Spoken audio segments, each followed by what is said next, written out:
Hello students, आज हम लोग टीचिंग एग्ज़ाम में जो मैथ्स का पोर्शन होता है उसमें आने वाले प्रश्नों को हल करेंगे एवं टॉपिक वाइज उसके कॉन्सेप्ट को क्लियर करेंगे। आज हमारा टॉपिक मेंसुरेशन होने वाला है। मेंसुरेशन में हम लोग पहले वर्ग जो कि सिर्फ बेसिक है, हमें मेंसुरेशन पढ़ने की शुरुआत ही वर्ग से ही हो जाती है। तो वर्ग क्या होता है? स्क्वायर, ये चार रेखा समान लंबाई की होती हैं, मतलब वर्ग में चारों रेखाएं समान होती हैं। ये चार रेखाओं से घिरी आकृति होती है। प्रत्येक दो रेखाओं के मध्य 90 अंश का कोण होता है, मतलब चार रेखाएं होंगी तो चारों के मध्य में 90 अंश का कोण होगा। ये इसका फिगर है ABCD। ये जो हमारी चार रेखाएं हैं और प्रत्येक दो रेखाओं के मध्य में 90 डिग्री का कोण होता है। और ये जो चारों रेखाएं होती है वो समान लंबाई की होती हैं, यानी AB is equal to BC, CD और DA is equal to A। हमने माना ये A सेंटीमीटर की ये चारों रेखाएं हैं। समझ में आ गया? और आगे हम लोग चलते हैं परिमाप। इस वर्ग का परिमाप क्या होता है? परिमाप वो होता है कि उसकी बाउंड्री कितनी है, वो कोई हमारा जो फिगर है उसकी बाउंड्री कितनी है। तो हमारा बाउंड्री यानी पेरीमीटर 4A हो जाएगा, क्योंकि चारों रेखाएं A सेंटीमीटर के हमने मान रखा है। तो इस प्रकार से पेरीमीटर 4A हो जाता है। एरिया, किसी भी फिगर का एरिया कैसे निकाला जाता है? अगर हमारा फिगर रेखाएं हैं तो रेखाओं में लंबाई चौड़ाई होगा, तो जो हमारा एरिया होता है लंबाई इंटू चौड़ाई होता है। तो हमने भी इसमें लंबाई इंटू चौड़ाई का फॉर्मूला फिट किया। तो मान लेते हैं ये AB लंबाई है, BC चौड़ाई है, यानी A ये है, A ये है, तो A इंटू A स्क्वायर हो जाएगा। थर्ड पॉइंट है विकर्ण। विकर्ण क्या होता है? जिसे डायगोनल कहते हैं। इसमें विकर्ण क्या होता है? जो एक तिरछी रेखाएं होती हैं, मान लेते हैं ये ABCD हमारे वर्ग में AC ये विकर्ण कहलाता है।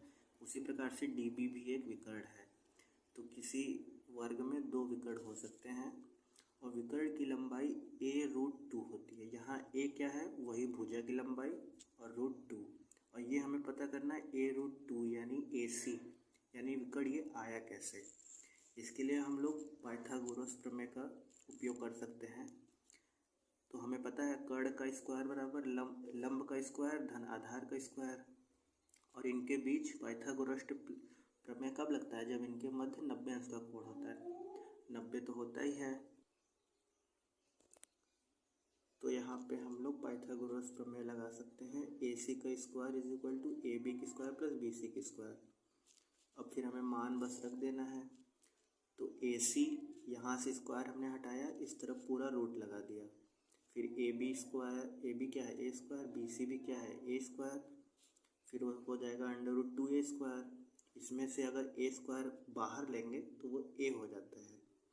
किसी भी कर्णी के अंदर दो घात है तो बाहर निकलने पर एक घात हो जाता है, और √2 ऐसे बच गया, यानी AC यानी विकर्ण की लंबाई A√2 हमारी आ गई। वर्ग से रिलेटेड कुछ नोट्स होते हैं जो हमें सवाल को हल करने में आसानी करते हैं। मान लेते हैं ये जो दो विकर्ण जहाँ पर मिलते हैं, हमने BD एक विकर्ण खींचा, AC विकर्ण खींचा, तो इनके बीच जहाँ ये मिलेंगे वहाँ 90 डिग्री का कोण बनेगा। यहाँ पे भी 90 बनेगा, यहाँ पे भी 90, यहाँ पे भी 90। हमें पता है एक बिंदु पर 360 अंश बन सकता है, तो 90 90 90 चारों तरफ यानी 360, और 360 यहाँ पर सिर्फ वर्ग के केस में ऐसा होता है, वर्ग केस में नहीं, और एक दो फिगर में भी होता है जिसको हमें याद करना होता है। और दूसरा हमारा नोट है कि विकर्ण एक दूसरे को आधे आधे में बांटते हैं, यानी जैसे AO की लंबाई OC के बराबर होगी, क्योंकि ये दोनों बराबर होते हैं, आधे आधे पे एक दूसरे को बांट देते हैं। जैसे 10 सेंटीमीटर AC की लंबाई है तो 5 इसकी होगी, 5 इसकी होगी, and BO is equal to OD, यानी इसी प्रकार से ये भी दोनों रेखाएं आधे आधे में एक दूसरे को बांट